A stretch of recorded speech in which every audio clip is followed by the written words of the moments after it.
Buenos días.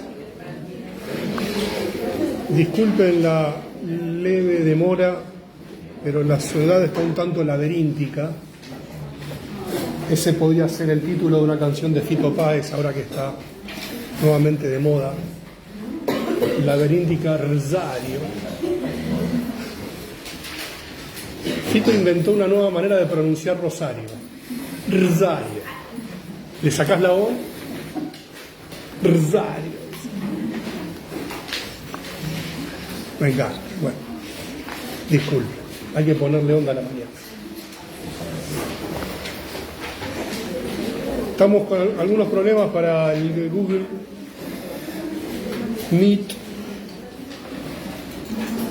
No hay caso.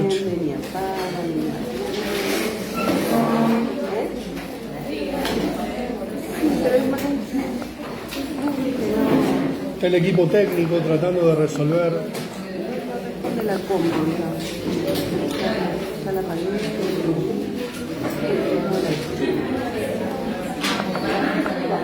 Ahí vamos progresando.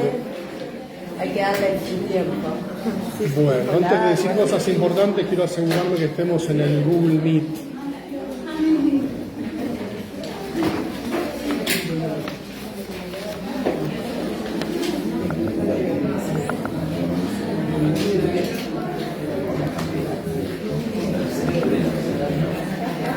¿Qué hablamos en la clase anterior?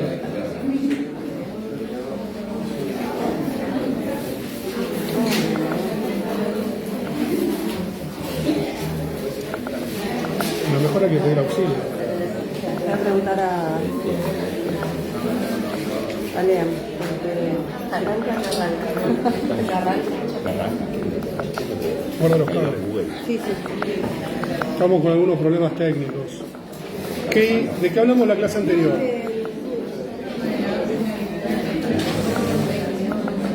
Vení, Santos, ¿de qué hablamos en la clase anterior? Vamos a hacer como una pequeña entrada en calor.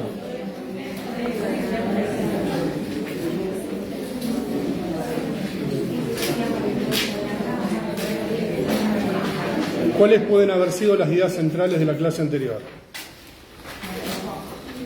Empezamos a hablar un poco de Vygotsky, también Piaget. Empezamos. Y además... Los nombramos.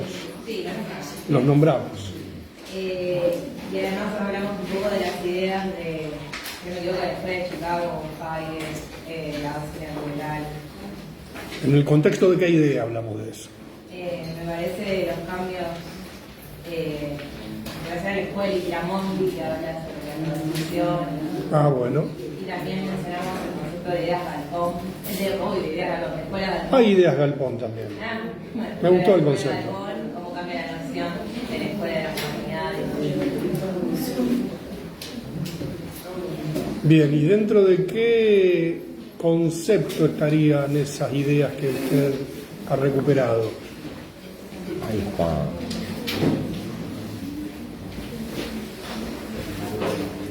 ¿Cuál usamos acá? La 21. ¿La sabes? Niet. La sabe Raquel. Se nos fue. Y se nos fue. Bueno. Vení Raquel. Nunca mejor dicho. Aquí estamos con las metáforas musicales.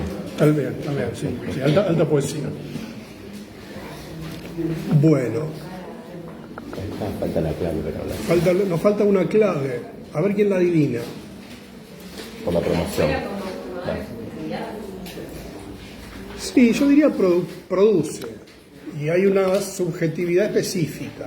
O sea, vamos adentrándonos en una idea que es la de subjetividad. Entonces, no quiero avanzar porque no podemos entrar al Meet y quiero decir algunas cosas para los virtuales y bueno, pero igual queda grabado acá en el Facebook. Tenemos nuestro sistema de respaldo.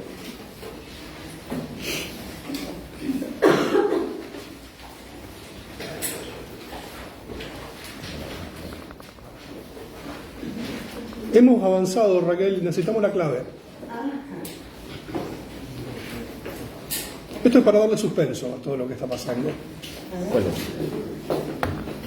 ¿Tienes que tener la cuenta de YouTube? No, desde... Espera, hay que ir desde cojo, Guarda el desde el calendario.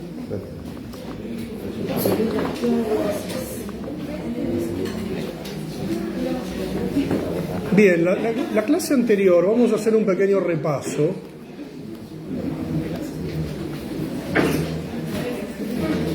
Donde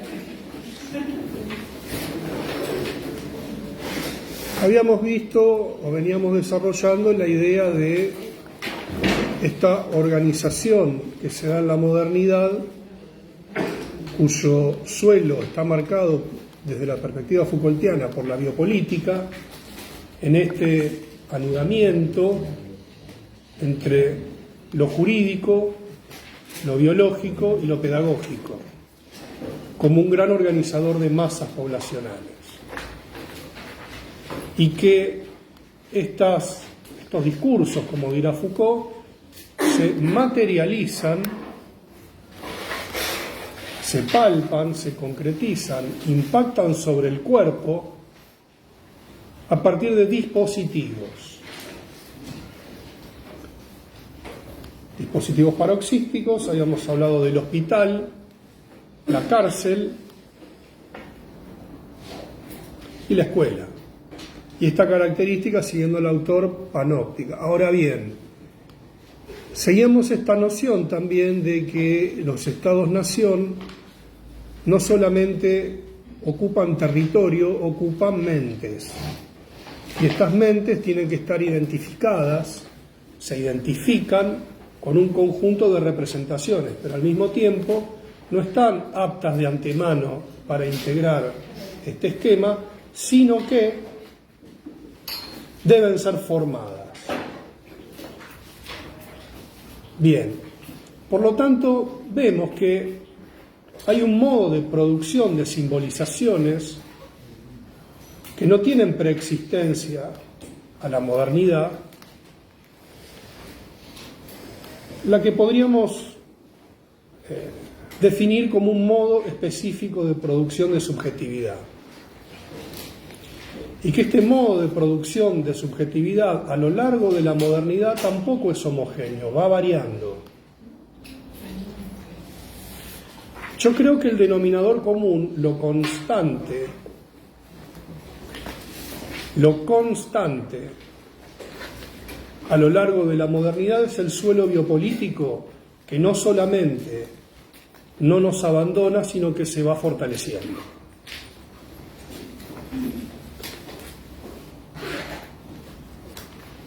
Si han podido leer un texto, Psicología en Educación en Pandemia, que está en los primeros textos del programa, fue un texto que escribiese yo en los primeros meses del confinamiento por medidas sanitarias, buen día, donde el eje está puesto en la profundización de la biopolítica. Incluso la biopolítica podríamos pensar que no siempre habla de un mismo cuerpo. La idea de cuerpo biopolítico también es un cuerpo que va mutando con el correr del tiempo. La biopolítica de la modernidad sólida, para ir hablando en términos más directos, es una biopolítica de órganos, de cuerpos, de signos y síntomas. La biopolítica de la modernidad líquida es una biopolítica molecular sólida, para decirlo de alguna manera, requiere de síntomas.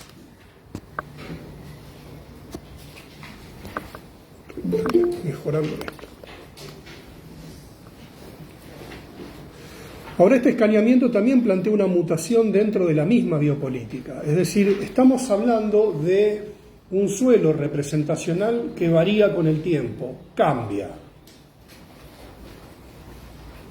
No podemos pensar en el mismo modo de representación del mundo, del sujeto de la antigüedad, del sujeto medieval, incluso dentro de la misma modernidad, nosotros podríamos comprender un poco más algunos aspectos de la modernidad, porque estamos en una transición, nunca hablamos de cuestiones puras, ¿no? Pero esta mutación se viene dando por distintas características. Lo que de alguna manera yo desarrollaba, algunas de las ideas principales que están en el libro Vigilar y Alimentar, es esta mutación, esta transformación de las instituciones disciplinares en instituciones de monitoreo. Y que esto, a mi modo de ver, no todo el mundo tiene por qué coincidir, deviene de un cambio radical o de una transformación o de una mutación de políticas, en donde las instituciones disciplinares normativas tenían como función normalizar, homogeneizar los grandes valores del siglo XIX, la segunda mitad del siglo XX empieza a implantar un conjunto de transformaciones, en donde el sistema educativo no puede quedar por fuera. Lo que ustedes a lo mejor leyeron, si ya han leído el texto Violencia Blanca, por ejemplo, es esta escuela caótica, esta escuela galpón, donde la producción interna no se representa con los ideales esperables de la escuela normativa de fines del siglo XIX, principios del siglo XX. Estas situaciones que se dan. Por ejemplo, que se filme pornografía infantil adentro de un jardín. Esto no pasaba, porque no se podía filmar, por un montón de razones. Las cosas tenían otro tipo de cuestiones. Las situaciones de violencia que se ven, adicciones, chicos que van armados, chicos que, o estudiantes o alumnos que participan en economías marginales. Bueno, todas estas problemáticas que nos impresionan, nos impactan, van teniendo, usemos de manera genérica esta concepción, otro sesgo. ¿Se entiende? Bien, entonces habíamos visto cómo, con la finalización de la Segunda Guerra Mundial, se generan organismos de legislación internacional.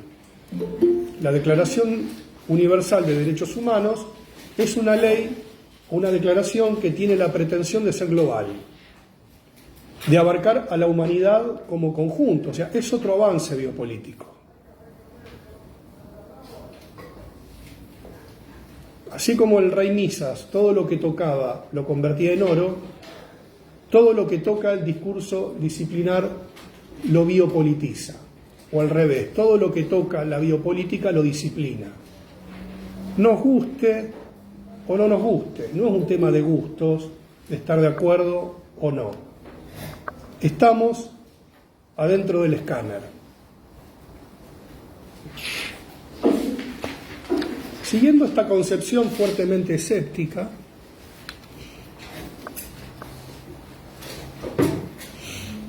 podríamos plantear que esta idea de que el mundo se mueve a partir de los modos con los cuales la humanidad lo representa, nos vamos acercando al concepto de subjetividad. ¿Qué se entiende por subjetividad? Tenemos un gran problema en esta institución. Cada 10 palabras se nos cae la palabra subjetividad, pero solemos tener algunos problemas para definirla. ¿Qué entendemos por subjetividad?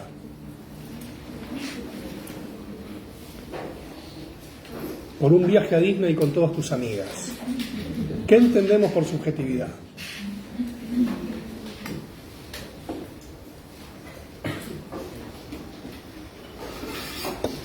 Yo esperaba que todos levanten la mano, una respuesta masiva. Un modo de ser del individuo. Bueno. Un modo de ser del individuo. A ver, por favor, desarrolla. No sé, un modo de actuar frente a la vida. Un modo de actuar frente a la vida. Depende de qué teoría nos paremos. Ah, bueno. ¿Qué más? ¿Cómo podemos definir subjetividad? Un modo de representarse el mundo. Bien. Representar el mundo, bien. Ser, representar, bien. ¿Quién da más? por un viaje a Río con tu familia. No, actuar también. Un modo de actuar. O sea, obviamente todo viene con resonancia. Por ejemplo, en la modernidad, el modo de pensar, el modo de actuar, el modo de ser, puede pensarse que está determinado por las instituciones del Estado de Acción, que va a ser más bien colectivo, homogéneo, o sea, suponer marcas anteriores, donde se lo piensa más contemporáneo, se lo puede pensar como un modo de ser, actuar más heterogéneo, donde cada uno es individual y hace más o menos lo que quiere y no tanto siguiendo la norma. Bien. Por un viaje a Mar del Plata con mamá y la suegra.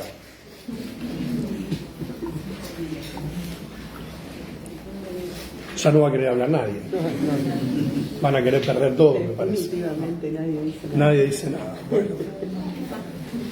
Por 3 días en el camping de Oliveros con amigos borrachos. Esa me parece que tampoco. Bueno, subjetividad. ¿Qué temita este? Primero, el concepto de subjetividad no es una noción o concepto inherente del campo psicoanalítico, aunque alguien se lo haya agarrado. ¿De dónde proviene la noción de subjetividad? De la filosofía. Y podríamos decir que hay cierto consenso que quien introduce la noción es Descartes, el René. Con su famoso, vamos a hacer la versión breve, de cogito cartesiano. Pienso, existo, pienso, luego existo, según la traducción, pero las meditaciones metafísicas de Descartes son particularmente interesantes porque él, si bien es el que introduce esta noción con fuerza en la filosofía, podríamos decir que hay una noción espinociana previa, bueno, y siempre los filósofos remiten a los griegos porque es de muy buen gusto hablar de los griegos cuando uno habla de filosofía, pero esa parte me excede y antes de empezar a pisar los charcos yo diría que hay cierto consenso que el padre del concepto de subjetividad es Descartes, y esto se da en el contexto de sus meditaciones metafísicas, porque él plantea la idea de que la mente puede representar un mundo que no existe. Y tiene una metáfora muy bella, que espero poderla recordar en este momento, cuando dice: si un esclavo soñase con la libertad, pondría todo su empeño en jamás despertarse. Es decir, Descartes piensa que puede haber un mundo que existe en el contexto de la mente y no en el contexto de la realidad.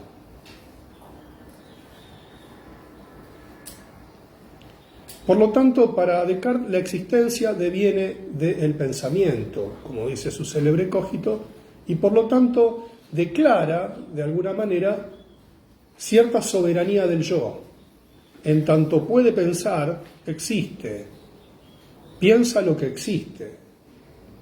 Es una noción bastante interesante, pero ubica al yo no solamente en el territorio de la filosofía, sino como cierta idea de un ser, iba a decir ser social, aunque Descartes no era muy sociable en eso, porque él pensaba en esta idea de la creación de representaciones, no lo decía en estos términos. Por lo tanto, el mundo es un mundo pensable, y ese pensamiento no necesariamente tiene una correlación con la realidad, de hecho puede oponerse a la realidad. Es decir, hay mundo y hay yo en la medida de que, dicho ampliamente, que la mente pueda pensar. Bueno, con esta idea podríamos decir que filosóficamente se inaugura el sujeto moderno como un sujeto pensante y que tiene autonomía en su pensamiento. Entonces podríamos ubicar, si siguen el texto, por ejemplo, que he escrito en su momento con Liliana Palazzini, o, por ejemplo, pensamiento e inteligencia en el marco de las teorías de la subjetividad,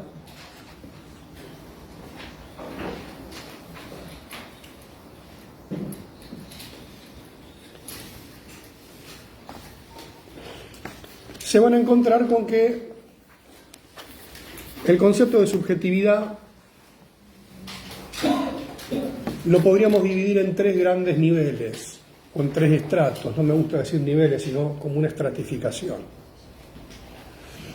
El primero diría como un fenómeno, es decir, es este mundo del pensamiento. Es decir, cuando hablamos de subjetividad estamos tomando una posición.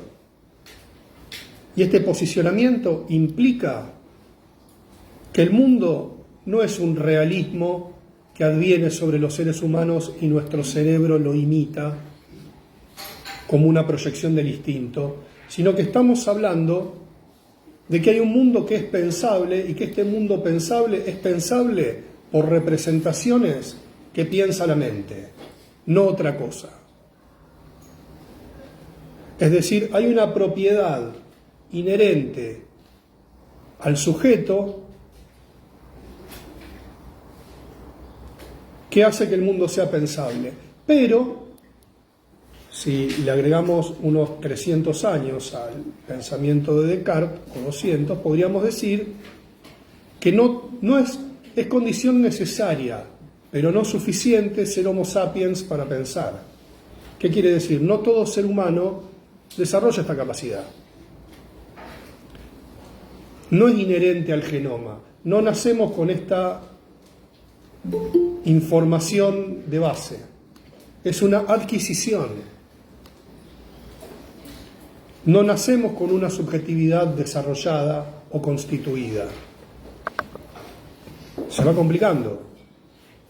Por lo tanto, es inherente al pensamiento, y este pensamiento va más allá incluso del sujeto. Porque los seres humanos vivimos en un mundo cuyas representaciones no fueron creadas por nosotros, nos preexisten. Por lo tanto, el colectivo humano, la cultura, las sociedades, producen, reproducen y modifican representaciones. De esa manera, Bourdieu tiene una definición bastante lúcida al respecto. Dice, siguiendo cierta melodía freudiana del texto, la subjetividad es un concepto fronterizo entre lo individual y lo colectivo, en una clara alusión a Pulsiones y sus destinos. Pulsión, un concepto fronterizo entre lo anímico y lo somático. Es un concepto fronterizo entre lo individual y lo colectivo. Un individuo puede, en un solipsismo absoluto, devenir un sujeto pensante, y difícilmente, diría yo.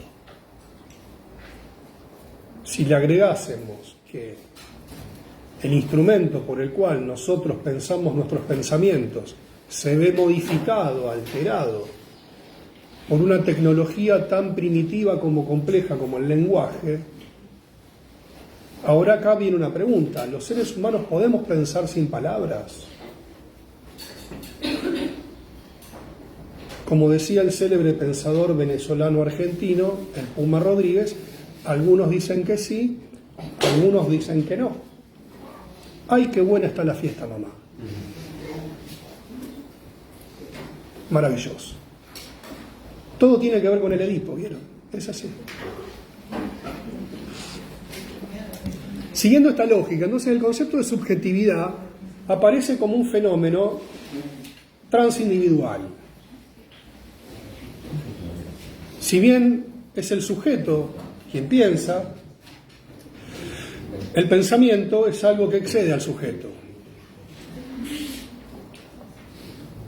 Tiene esa tensión, digamos, entre lo individual y lo colectivo. Entonces, nos encontramos con este primer nivel, el fenómeno. El mundo es un mundo pensable y es un mundo pensable variable. Varía con el tiempo, muta, cambia. Incluso nuestra mente no puede habitar cualquier mundo, puede habitar el mundo que puede representar, el que no puede representar difícilmente lo puede habitar. Si traspolásemos un individuo del medioevo, de la antigüedad, a nuestros tiempos, enloquecería, no podría tolerar esta realidad. Y si nos trasladaran a nosotros a la edad antigua o edad media, nos moriríamos de aburrimiento. ¿Qué haríamos sin un grupo de WhatsApp?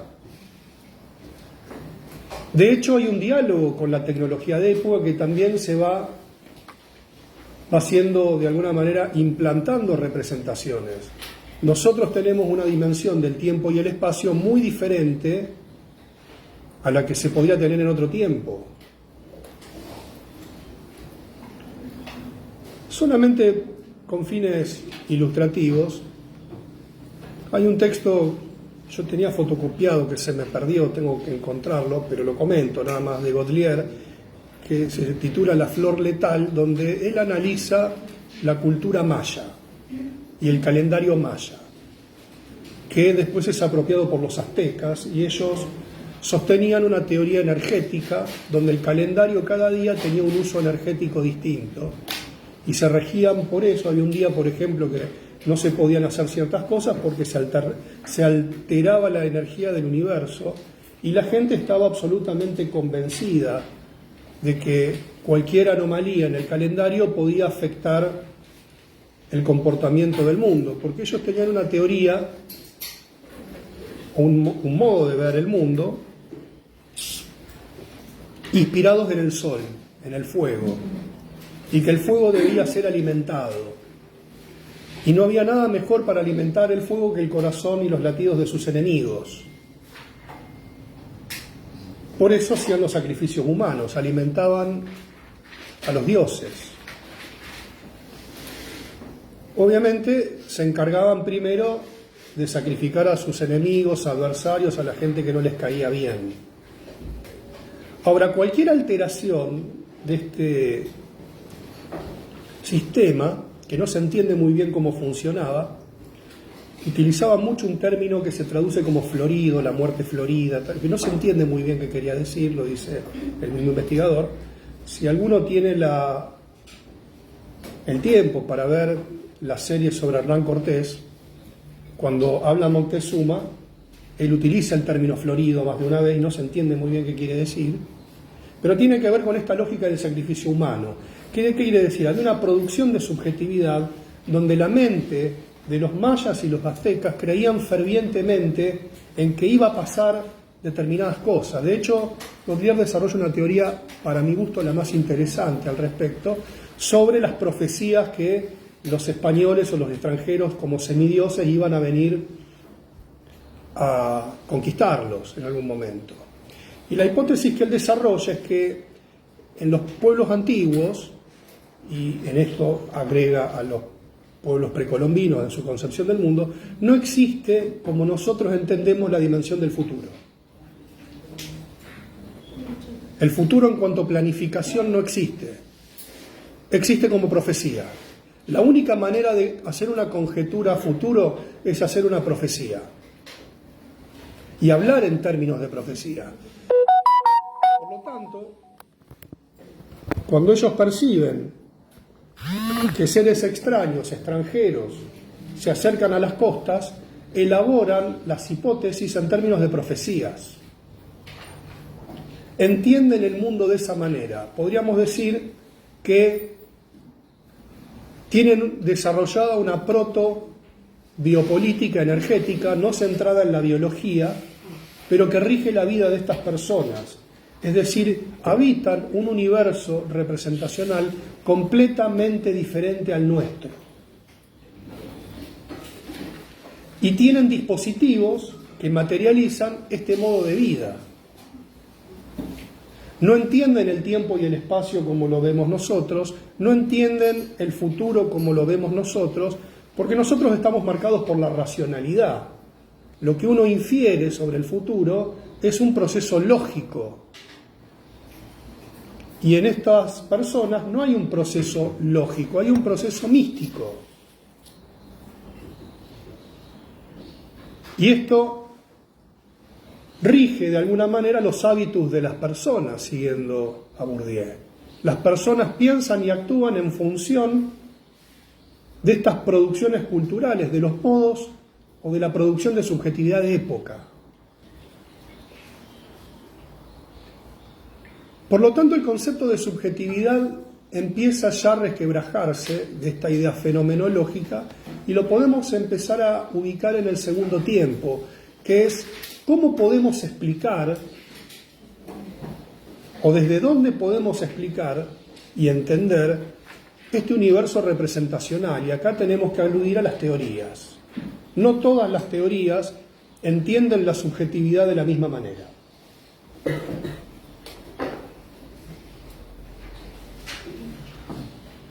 Incluso diríamos que es un concepto transdisciplinar.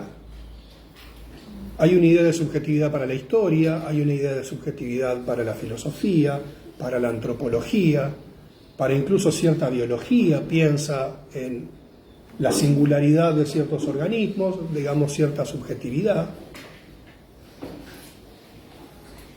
Y para la psicología y el psicoanálisis. Yo voy a abreviar polémicas históricas, pero voy a hablar indistintamente de psicología y psicoanálisis. Para el horror del paladar negro epistemológico de la casa. Si no, me vuelvo loco, es muy complicado. Entonces vamos a encontrar la subjetividad no solamente como fenómeno, sino como un campo teórico. Un historiador trabajará las variaciones históricas. Hay toda una línea historiográfica inaugurada por el francés Marc Bloch, que habla de los anales de la historia, donde él se introduce en cómo en aquel momento eran pensadas ciertas cosas.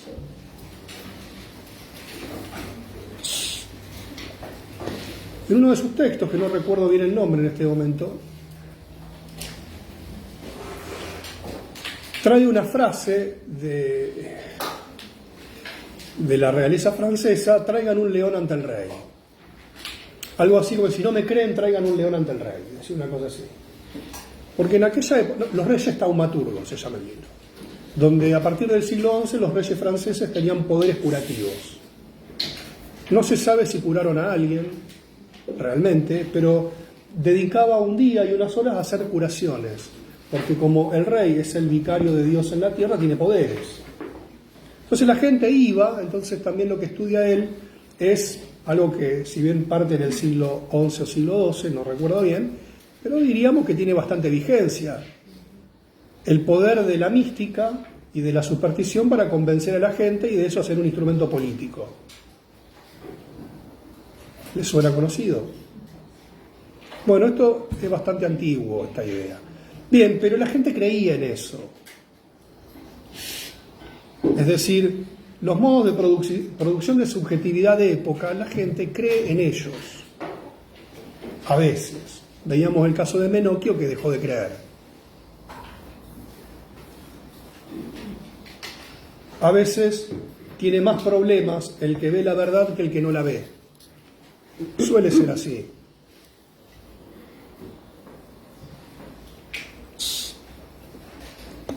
Entonces esta idea de subjetividad empieza ya a acercarse al campo de la psicología.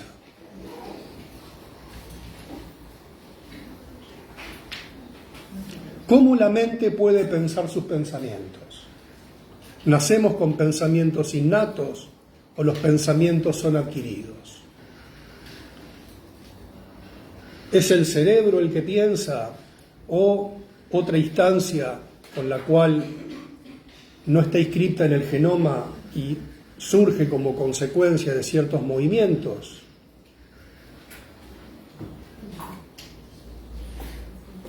La frase de Bloch, cuando hablan los reyes taumaturgos, si se traigan un león ante el rey, es porque en aquellos tiempos se creía que si uno ponía un león ante el rey, la mirada del rey iba a domar a la bestia. Creo que nunca probaron. Porque si hubieran probado, a lo mejor no salían, eran medievales, pero no boludos. Entonces la frase: no me crees, traigan un león ante el rey, y se va a ver amedrentado por la mirada del rey. O sea, uno podría metaforizar el león, la furia del pueblo, lo que sea. Bueno, se va a ver amedrentada por la figura del rey. Yo cada vez que veo una serie medieval y el rey es malo, digo: ¿cómo nadie le tira un piedrazo y lo mata a ese hombre? Porque a nadie se le ocurría hacer eso. A la gente no se le ocurría hacer eso, y para hacerlo había que estar lo suficientemente loco, porque la gente creía que Dios veía todo, como el Gran Hermano. Dios veía todo y te mandaba al infierno, y era literal, no era una metáfora. Por lo tanto, hay un cambio en el modo de pensar, y acá la psicología empieza a dividirse. Nos vamos orientando paulatinamente a una distinción necesaria entre qué requiere nuestra especie para pensar nuestros propios pensamientos y de dónde proviene la masa representacional con la cual nosotros creamos un mundo preexistente en nuestra mente. Y a la vez quizás podemos dar nuestra propia versión de este mundo y quizás hacer nuestro aporte.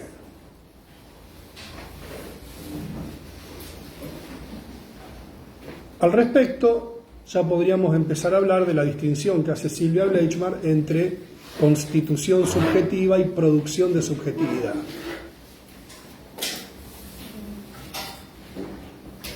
La constitución subjetiva es un proceso universal, transhistórico, ha estado a lo largo de la historia. Es decir, un individuo para constituirse psíquicamente, para poder aprehender el mundo con H, incorporarlo, requiere de precondiciones y prerequisitos para poder hacerlo. Las piedras, los árboles, los pájaros, algunos mamíferos, conviven con nosotros hace siglos, miles de años, sin embargo, no han tenido esta capacidad de alterar el orden de la naturaleza. Quedan en el circuito del instinto. El ser humano rompió estos cercos del instinto y ha desafiado la autoconservación. Y vive en un mundo humano. Si bien podríamos pensar que hay modos de vida, culturas o determinadas épocas que están emparentadas a una vida más cercana a la naturaleza, rápidamente, desde que podemos encontrar cultura en el Homo sapiens, hay un proceso que se repite.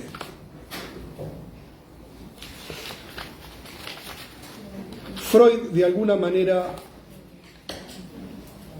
se aproxima, aunque es muy cuestionado por la antropología, que es el totemismo. Un autor que no tiene nada que ver con esto, Gershom Scholem, que se dedica a estudiar la cábala luriánica entre el siglo XI y XIII en España, en un texto maravilloso, Las grandes tendencias en la mística judía, es el texto académicamente mejor escrito que he leído en mi vida, cuyo contenido es absolutamente impráctico, no sirve para nada. Vos lees eso, es maravilloso cómo desarrolla las ideas, cómo expone las hipótesis que desarrolla de cómo estos místicos del siglo XI y XIII, que además yo creo que se darían con algún hongo para llegar a las conclusiones que llegaban, estudia todo y no sirve para nada.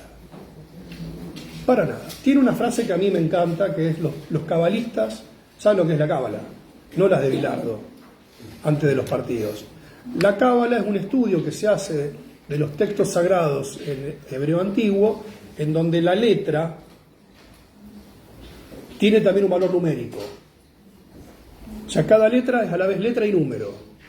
Por lo tanto, ellos hacen especulaciones numéricas para descifrar el mensaje de Dios, porque la creencia dice que la Biblia, el Pentateuco, es la palabra de Dios.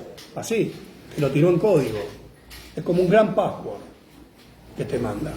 Si vos lo descifrás, adquirís las propiedades divinas. Ellos creían eso en serio, que si ellos lograban descifrar, podían generar vida. Por ejemplo, el famoso golem, que era darle vida a un muñeco de piedra para la defensa de las comunidades. Y se la pasaban sacando números sin llegar a nada. Bueno, la cuestión es que hacen estudios tan brillantes como locos en varios momentos, y Scholem dice, los cabalistas tenían una gran capacidad de predecir el pasado. Porque ellos, estudiando los números, se daban cuenta, por ejemplo, llegan a conclusiones interesantísimas sobre cuestiones numéricas. Pero bueno, entonces, ¿qué dice Scholem? Que, volviendo a lo que realmente nos importa, estudiando la Cábala, en realidad estudia a los estudiosos de la Cábala y hace un estudio académico, formaliza algo que estaba en los márgenes. Se habrá ganado becas con eso. Bueno, dice, el totemismo es la ruptura de nuestra especie con la naturaleza, porque pone una creencia donde no la había y dice que un elemento es sagrado, tiene un valor simbólico, y el tótem tiene propiedades, es temido, es amado según la cultura, es prohibido. Por ejemplo, un animal que es prohibido comer. ¿Por qué es prohibido comerlo? Porque puede traer maldiciones, porque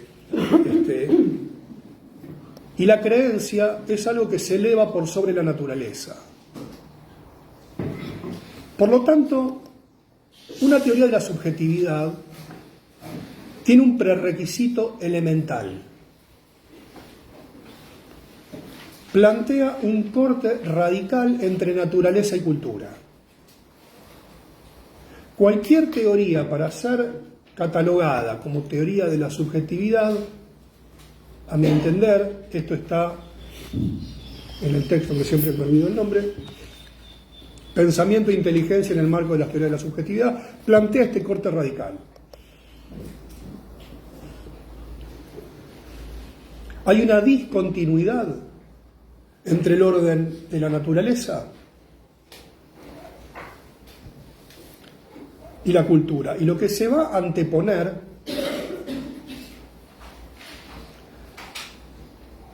o interponer desde la lógica psicoanalítica es el aparato psíquico.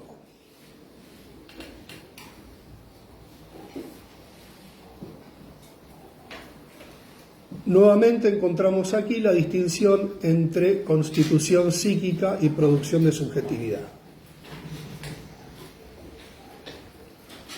La constitución psíquica es un proceso inherente a estos intercambios primarios que tiene la cría humana en esta asimetría, situación antropológica fundamental, según Laplanche, en donde esta diferencia estructural entre el adulto y el niño de la misma especie generan una serie de intercambios, él lo dirá en el plano de la sexualidad infantil, en la sexualidad del adulto, que fuerzan al aparato un trabajo de reequilibración. En este interjuego es donde se da una instancia inédita en el orden natural. Esto lo vamos a ver más adelante.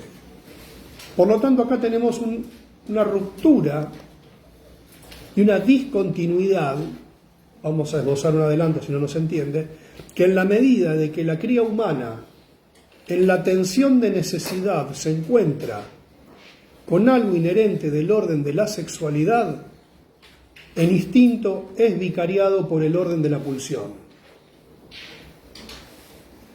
Y de esta manera la satisfacción ya no se va a dar en el circuito biológico, la satisfacción de la necesidad, sino en el orden de la representación, alucinación primitiva. Me miran como si yo enloquecí con lo que acabo de decir. Otra vez mis pensamientos paranoides. ¿Por qué me miran así? ¿Qué acabo de decir? ¿Se entiende lo que dije? No se entendió nada. Más o menos. Esto es Freud básico ilustrado. Primer vivencia de satisfacción. I can get no satisfaction. Cantaba Freud mientras se bañaba. ¿Qué dice la vivencia de satisfacción? En sus distintas versiones del proyecto. ¿Qué dice?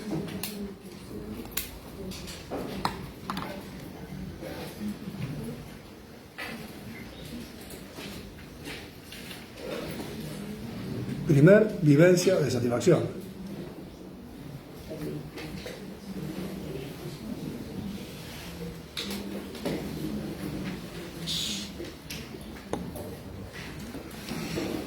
Dice Freud que ante la tensión de necesidad,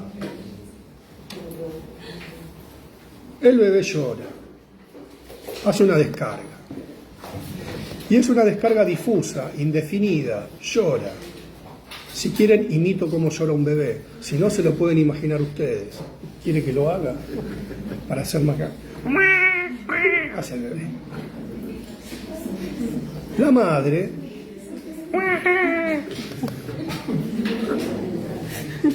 Y si no, no se entiende, porque a veces hay que explicar hasta cómo llora un bebé en la facultad. Se parece. Sí. A veces te confundes. A veces te confundís. Entonces, el bebé llora. La madre, ¿qué le pasa? Otra vez llorando, otra vez, no duerme. Con los ruleros, así como China Zorrilla esperando a la carroza. ¿Qué le pasa? La abuela aparece, sale, no sé dónde sale la abuela. Yo creo que dormía en el ropero en un tiempo en casa. Aparecía, así, lloraban los chicos y aparecía mi suegra. ¿Cómo es esto? Fenómeno transpersonal. Llora el bebé. Ya está, ya lo hice, no lo voy a volver a hacer. La madre representa, piensa desde su sistema cultural que hay una expresión de una necesidad. Su cuerpo, además, ha segregado, si todos estamos en condiciones lógicas y convencionales, leche. Entonces va y le ofrece el pecho, le da la teta. Hasta ahora conocen esto, ¿no? Bien, entonces, ¿qué dice Freud? Entonces el niño, frente a la tensión de necesidad, se calma. Ahora bien, en la crianza hay otro proceso donde vemos que este llanto, esta descarga motriz hacia el mundo externo, no es un mensaje necesariamente que dice, tengo hambre, dame de comer, sino que es una descarga indefinida. Y esta descarga indefinida se da por la ruptura de lo que Freud llama este principio de constancia. Hay una frecuencia en el interior del niño que frente a una tensión interna genera una descarga. Y esta descarga, esta tensión que sube,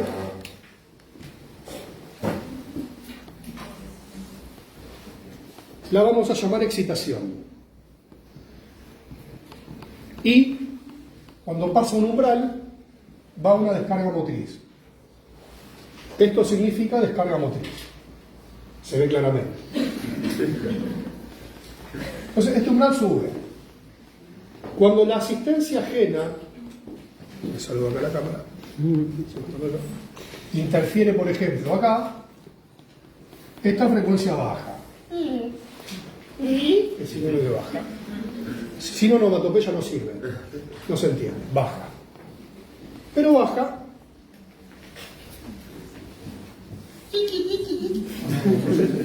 Viene con sonido la cosa.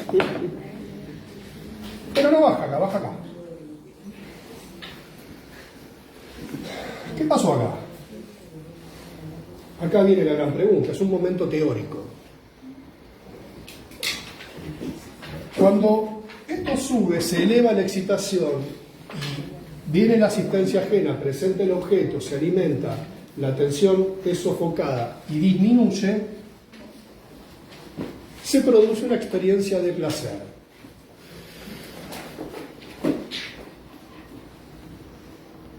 La experiencia de placer tiene que ver con la activación de lo que llamamos el principio del placer.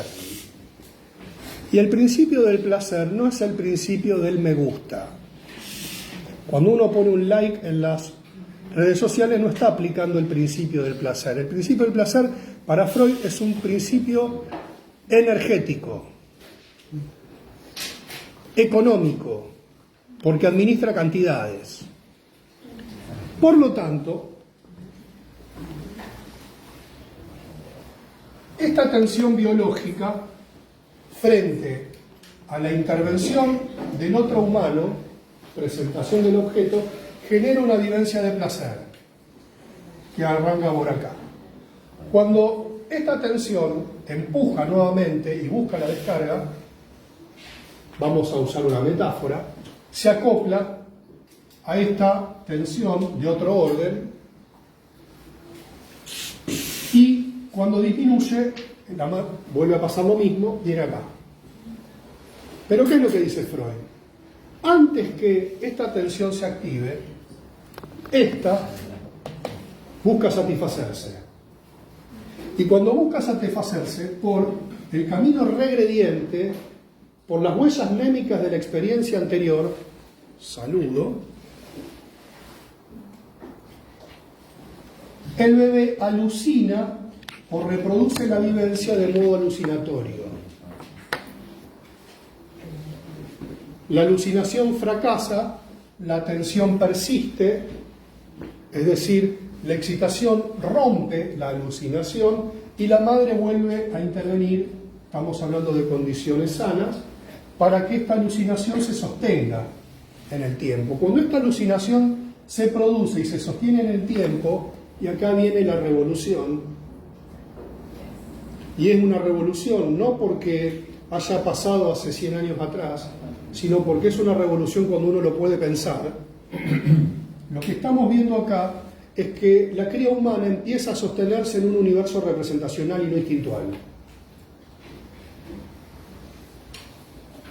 ¿Se entiende? Por lo tanto, lo que va a empezar a sostenerse es en la continuidad de la presentación del objeto, tanto proveniente de la realidad como el objeto alucinado, como primer esbozo del pensamiento. ¿Qué plantea Freud? Que la alucinación primitiva es el esbozo del primer pensamiento. Este esbozo del primer pensamiento nos introduce en el terreno de la constitución psíquica, y que este modo con el cual empezamos a asimilar el mundo tiene muy poco que ver con el mundo real. Este primer sorbo del mundo que vamos a incorporar es un sorbo del mundo que está bastante alejado de lo que es el objeto real.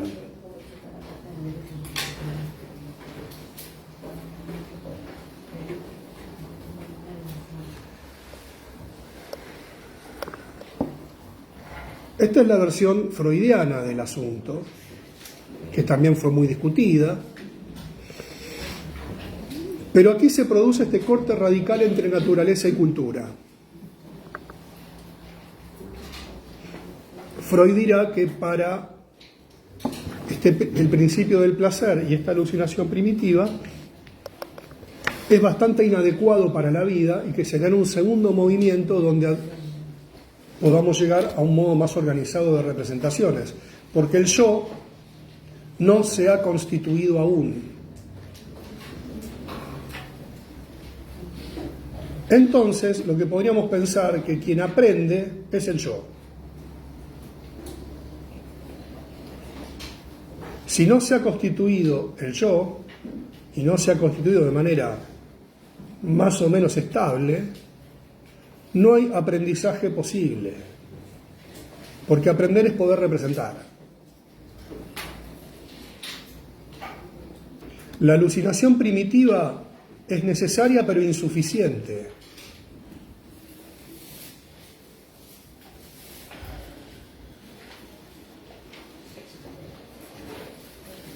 Entonces acá entramos en el segundo nivel, subjetividad como fenómeno, como concepto, y como concepto va a tener variantes según cómo es entendido, pero necesita al menos un paso que es común a todas las teorías de la subjetividad, que es este corte radical entre naturaleza y cultura.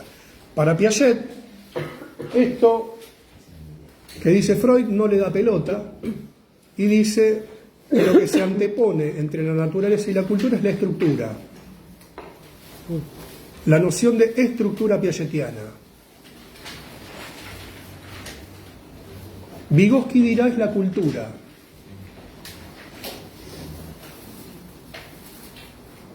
Desde mi punto de vista, hay dos grandes teorías de la subjetividad en estos tiempos, de la cual derivan otras. Una es el psicoanálisis, y quizás no en todas sus versiones. La otra es el constructivismo. Vygotsky y Piaget. Una teoría que plantea que el mundo es representado por desarrollo del cerebro no es una teoría de la subjetividad.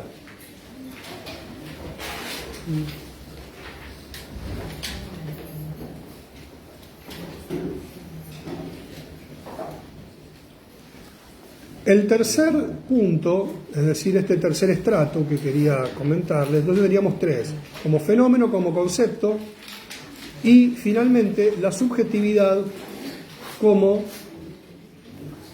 producción sociohistórica o histórica social.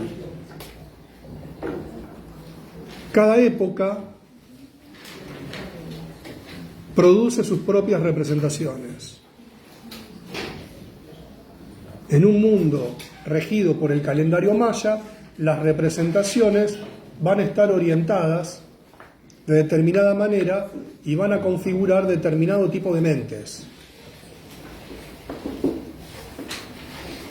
La mente ilustrada del siglo XIX, siglo XX y siglo XXI es una mente que está atravesada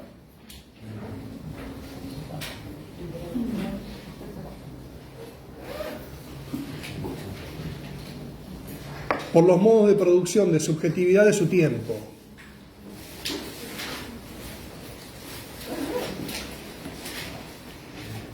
Esta idea es importante porque en la actualidad, cuando esto se confunde, se nos nubla el campo de intervención.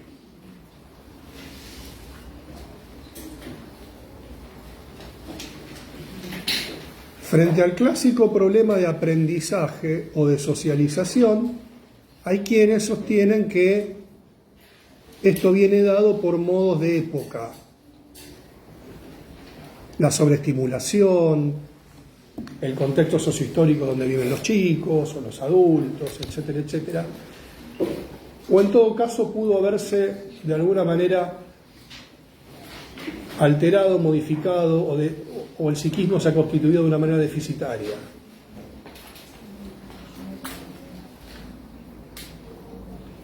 Por lo tanto, esto divide agua, porque hay momentos donde tenemos una instrumentación más del orden de lo pedagógico, es decir, hay que insistir en la herramienta, en la configuración de un dispositivo que logre contener, o hay un aparato psíquico, acá me ubico en el territorio psicoanalítico, que no logra representar.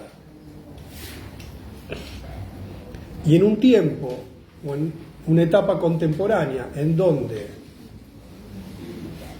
comenzamos a ver esta asimilación o que en un mismo plano comienzan a quedar un conjunto de prácticas de contención social, sí, muchas veces no se nos nubla la posibilidad de analizar estas situaciones.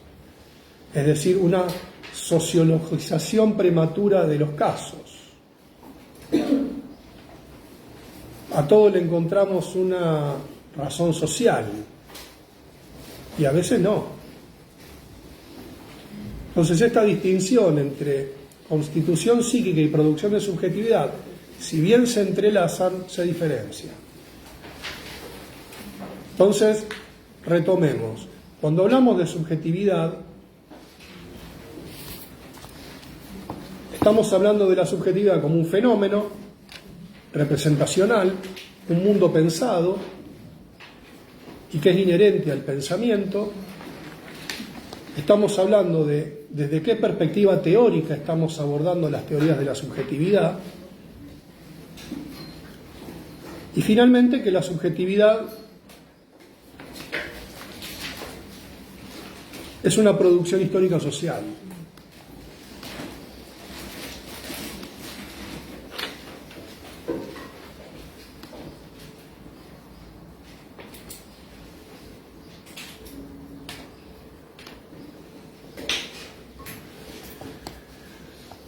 Por lo tanto, toda teoría de la subjetividad, de alguna manera u otra,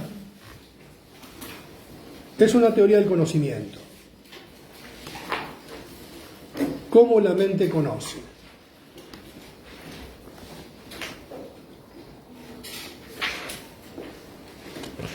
Toda teoría de la subjetividad es una teoría del pensamiento.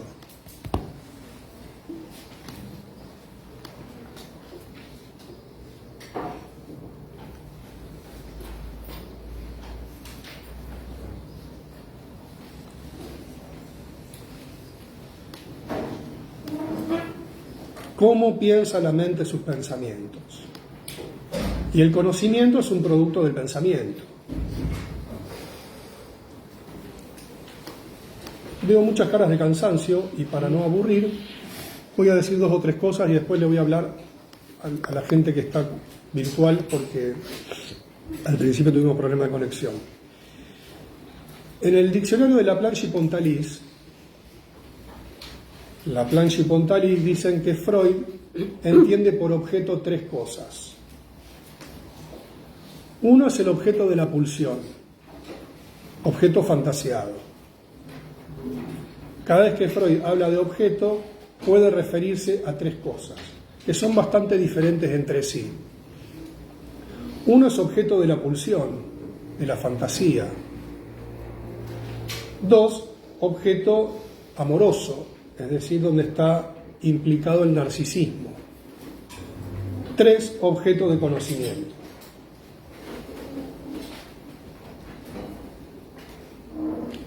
Para que la psique conozca, tiene que atravesar los procesos que le permitan hacerlo. Si por alguna razón no puede, el mundo interno, la realidad psíquica y la realidad externa, para decirlo en términos clásicos, quedan en un terreno indistinto. Así vive mucha gente y le va bien, a muchos mejor que a mí. Pero bueno, eso lo trabajo en terapias.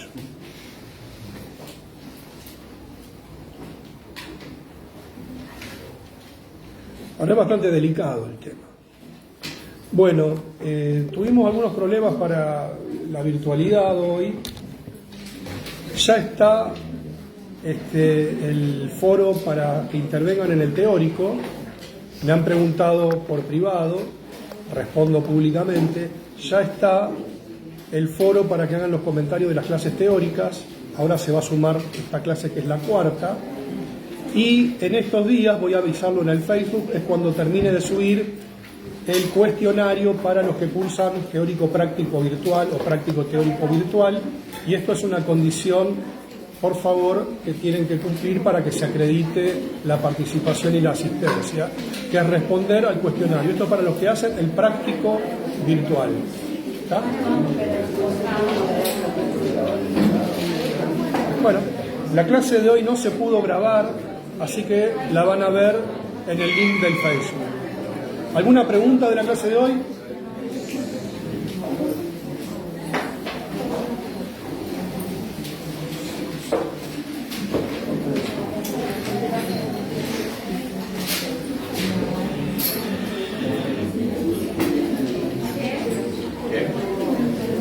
Nos vemos la próxima. Una cosa más, antes que me olvide, porque después me preguntan. Cuando hay mesa de examen, no hay teórico. No se dictan clases en la materia el día miércoles. ¿Está?